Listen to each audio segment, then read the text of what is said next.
யோவான் 16 அதிகாரம் 20 சொல்கின்றது, மெய்யாகவே மெய்யாகவே நான் உங்களுக்கு சொல்கிறேன், நீங்கள் அழுது புலம்பீர்கள், உலகமோ உங்களை பார்த்து சந்தோஷம் கொள்ளும், உங்கள் துக்கம் சந்தோஷமாய் மாறும் என்று சொல்லி நாம் பார்க்கின்றோம். இந்த உலகம் நம்மை கண்டு ஏளனமாய் சிரிக்கும். இந்த உலகம் நம்மை கண்டு நைப்பினால் சிரிக்கும். இந்த உலகம் நம்மை வெறுக்கும். இந்த உலகம் நம்மை புறம்பே தள்ளும். ஆனால் ஆண்டவராகிய இயேசு கிறிஸ்து உங்களையும் என்னையும் அளவில்லாமல் நேசிக்கின்றார்.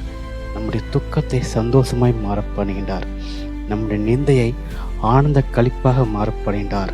நாம் இந்த சமூகத்தில் பட்ட பாடுகள், வேதனைகள், அவமானங்களுக்கு பதிலாக இரட்டத்தனையான நன்மைகளை கொடுத்து தேவனமை உயர்ந்த அந்தஸ்தில் வைக்க விரும்புகின்றார். நாம் அவருடைய சமூகத்தில் என்னென்ன அவமானங்களோடு, என்னென்ன அசிங்கத்தோடு, என்னென்ன வேதனையோடு நாம் துக்கித்து காணப்படுகின்றோமோ அதை எல்லாம் நீங்க செய்து நம்முடைய துக்கத்தை சந்தோஷமாய் மாற பண்ணுகின்றார். அதை விசுவாசியுங்கள், அதை நம்புங்கள். அவருக்குள்ளாக நாம் வாழ கற்றுக்கொள்கின்ற பொழுது அவருடைய மகிமையை நாம் உணர முடியும்.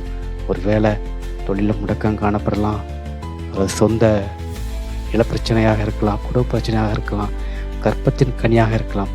அவை எல்லாவற்றையும் தேவன் முற்றிலுமாக ஒரு விடுதலை கொடுத்து நம்முடைய துக்கத்தை சந்தோஷமாய் மாற பண்ணுகின்றார்.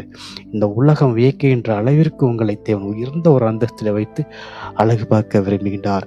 நாம் அவருடைய பலத்த கரத்திற்குள்ளாக அடங்கியிருக்கின்ற பொழுது இந்த ஐஸ்வர்யத்தையும் ஆசீர்வாதத்தையும் இயேசுவின் நாமத்தில் பெற்றுக்கொள்ள முடியும். இன்றைக்கு தேவன் நமக்கு கொடுக்கின்ற ஒரு அழகான ஒரு வாக்கு தத்தம் இதுதான்.